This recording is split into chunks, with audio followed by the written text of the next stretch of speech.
The Sabbat. Hated, feared, and reviled by outsiders, this sect of Cainites, or vampires in the world of darkness, await to take their place as Cain's army at the dawn of Gehenna. But are they more than just a mad cult of zealots awash in their own bloodlust and savagery? They seek to destroy the ancient antediluvian blood gods that spawned the clans. But to what end? In this episode, I'll explore the history, practices, and controversy of the inhuman and inhumane horde of vampires known as the Sabbat. Do you have the instincts to know more? Roll 2d10 to find out. Quick note before the intro. The clan below have about 600 different pronunciations depending on who you ask. I will pronounce it as Tzimisce throughout this video, knowing full well it's not how you pronounce it. Additionally, many other terms I use may be different than you're used to. I've made an effort to pronounce these terms as they've been presented in the various editions of the game. However, some regional differences in pronunciation may exist. Thank you for understanding, and let's get to the video.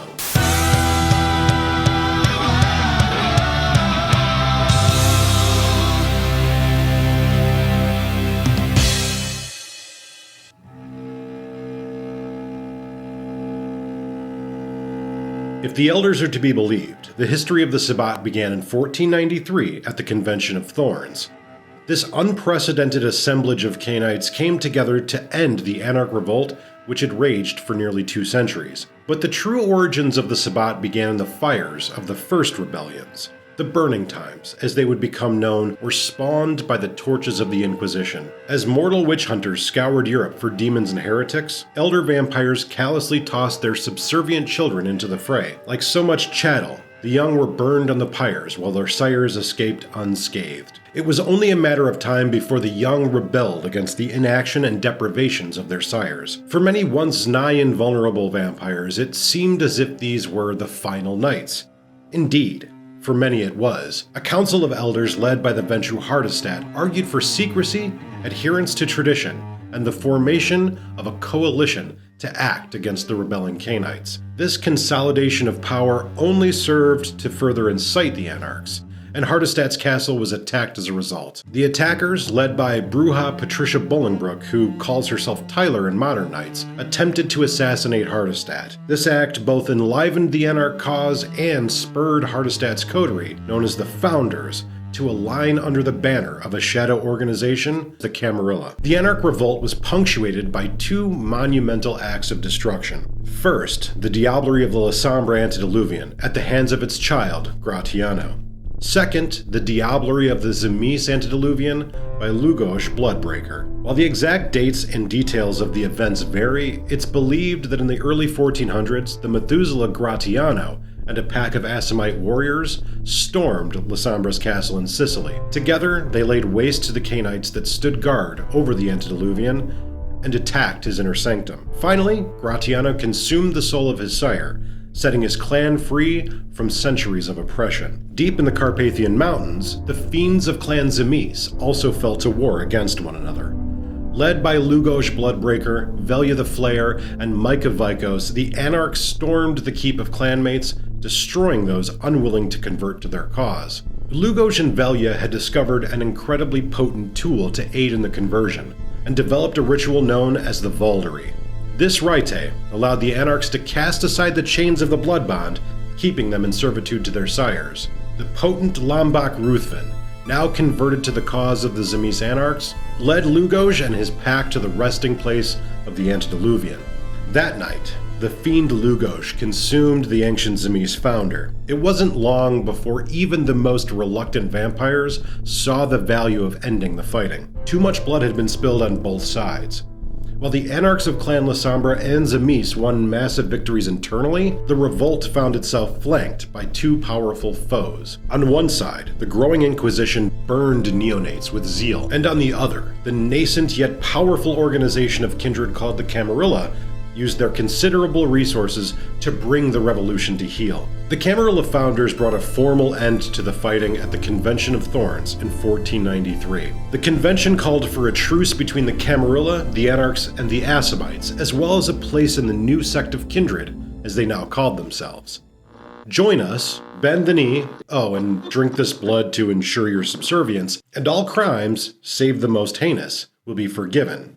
Unsatisfied with these terms, the Tzimisce and Lasombra representatives left the negotiations unwilling to yield. Joined by packs of enraged anarchs and other so-called anti-tribu, the unrepentant rebels razed the nearby town of Thorns, leaving only smoldering ashes and corpses in their wake. For the better part of the next century, Sabbats of rampaging Cainites staged guerrilla attacks on the holdings and domains of Camarilla elders.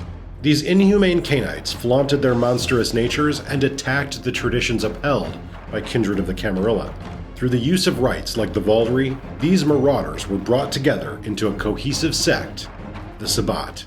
In 1666, a covenant of Sabbat luminaries and academics met at a monastery in Switzerland with the goal of codifying a new system of beliefs for the modern age. The inhumane vampires of the young Sabbat found themselves facing a new enemy in the night, their own savagery. In order to avoid losing themselves to the WASSAIL, a state where the vampiric beast gains utter and complete control over the Cainite, new moral codes were realized. And so, the Paths of Enlightenment were created. The Convention of the Black Monasteries served as the foundation for many of the Paths of Enlightenment that are now prominent in the sect. These paths have proven to be a potent weapon in the arsenal of the Sabbat, and many are foundational to the ethics of the sect. These alternate forms of morality dispose of the humane ideals of the Camarilla, allowing the Sabbat Cainites to direct their beast as a weapon instead of being hobbled by it. Taboos for humane vampires like greed, murder, or diablerie take on a sacred or ritualistic importance in many of the paths. To harness the beast, these rigid paths establish clear behaviors and ethics, however twisted they may be, that stall the adherents' descent into utter debauchery. Do paths make vampires nice? Hardly. Paths simply give direction and purpose to the vile nature of the Cainite.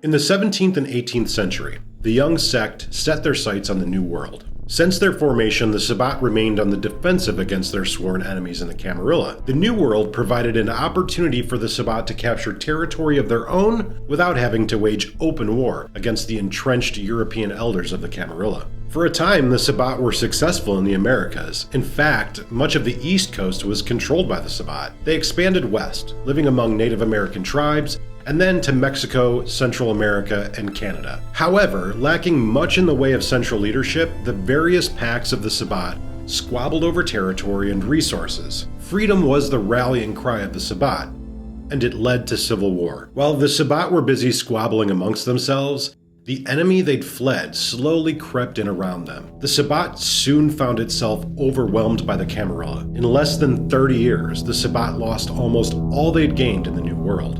In 1803, the sect ended their civil war with a non-aggression treaty called the Purchase Pact.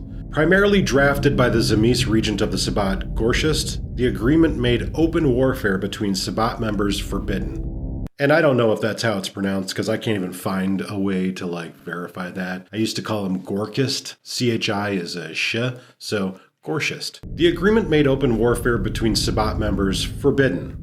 While the Purchase Pact was meant to establish long-term peace in the sect, it simply wasn't enough to prevent internal strife as they lost footing in the United States. Finally, the Sabbat once again fell to civil war, sparked by the assassination of Regent Gorshist in 1863. Fighting in Mexico raged on in earnest as the sect tore itself apart. It's good to be back. It's been some time since I've contributed. Now, it's important to mention the Code of Milan in all of this Sabbat history. The date of the original creation of the Code of Milan, the list of principles of the Sabbat, is unknown. The text was first revised in 1933 at the end of the Second Sabbat Civil War, but many claim it's as old as the sect itself. The path of honorable accord and the Code of Milan are inextricably linked. If you take a look at the path as detailed in Chaining the Beast, the path ethics are the code. If you look on page 57, quote, "The entirety of the path and the path followers lies in a code of duties and prescriptions known as the Code of Milan." So the question is, which came first, the chicken or the egg? When was the Code of Milan created? Now, we know, based on the Dark Ages via equitum, or path of chivalry, that Cainites practiced a version of institutionalized chivalric honor as far back as 1150 AD. While the foundations of honorable accord may spring from courtly chivalry, it wasn't until 1666 that the paths of enlightenment were codified at the Black Monastery. The Code of Milan is named after the city where it was established, so Milan had to have been controlled by the Sabbat when it was written there. It's also known from many sources that the former Archbishop of Milan, Gian Galeazzo, presided over the creation of the Sabbat Manifesto. His ascent to power came after the formation of the Sabbat, but exact dates when the Lasombra betrayed his Camarilla sire and joined the sect remain elusive. We can reasonably state it was after 1493, but before 1666. Thus, we can guess the Code of Milan was originally penned sometime in the late 16th century. All this is to say that while the Code of Milan may be a historical document of the Sabbat, it doesn't seem to have much mattered to the sect as a whole prior to the 20th century. How convenient. Once the Ivory Tower spread its influence into Canada, the Sabbat were simply too weak to repel them. Finally, in 1933, high-ranking Sabbat authorities convened in New York, one of the last Sabbat strongholds in the country. This convocation of Cainites committed to a greater dedication to Sabbat ideology, adapting an amended version of the Code of Milan as the doctrine of the sect. The code was approved by the new regent, Melinda Galbraith, as well as the Seraphim of the Black Hand. Peace, still uneasy, would only last this time until 1957.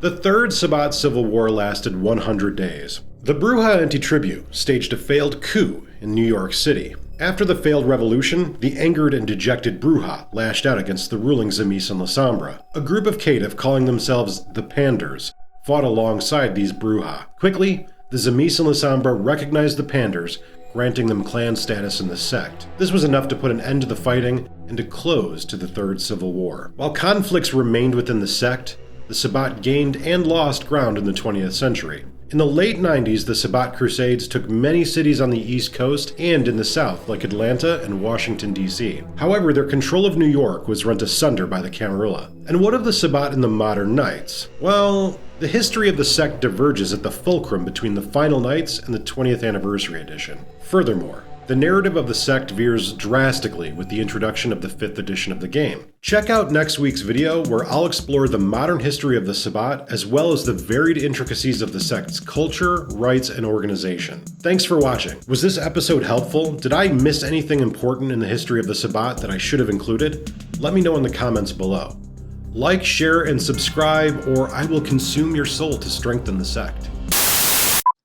Gian Galeazzo. Gian Galeazzo, Gian Galeazzo, Gian Galeazzo. It's like Nathan, but nascent. One side,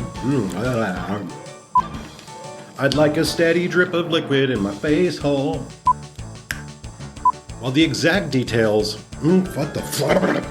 The early, okay, believed that in the early, alright, that an early yeah. Woo, woo, woo, woo. Alright. I'm dry. Unsatisfied with these terms, the Tzimisce and Lasombra representative left the negotiation, unwilling to... Okay. Unsatisfied with these terms, the Tzimisce and Lasombra representatives...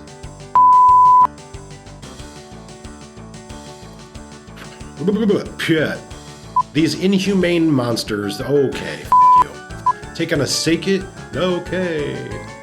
The young sect set their sights on the New World. That's a hard one.